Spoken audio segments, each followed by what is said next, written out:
In a rare moment of unity, a high-profile delegation of leaders from Western Kenya, joined by former Ghanaian President Nana Akufo-Addo and a section of Raila Odinga's key political allies, visited the home of Raila Odinga to lay wreaths and pay their last respects. In their tributes, the leaders described the former Prime Minister as a statesman and a Pan-Africanist, adding that Raila Odinga's lifelong struggle for democracy and justice had not only reshaped Kenya's political story, but also inspired the entire African continent. David Muthoka reports. The wreath to be presented by the Speaker. It has been days since Kenya bid farewell to Raila Odinga, yet the tributes keep coming. This time from leaders who had once stood on opposite sides of politics, now united by memory and respect. They gathered not just to mourn, but to celebrate a man who spent his life defending rights, pushing reforms, and demanding accountability from those in power.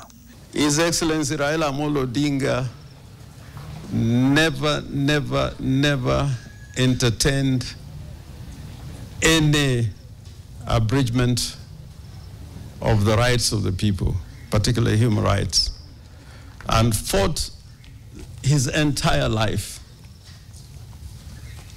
to bring the democracy that we are experiencing, and more particularly the new Constitution 2010. We'll always remember Raila Odinga as a man who made many compromises for the sake of the peace, unity, and security of this country. They said his death has forced the country to reflect on what truly matters, and while his voice may have fallen silent, his vision for a fairer Kenya has found new urgency. In every tragedy, there is always a silver lining. The death of Baba has indeed united the country.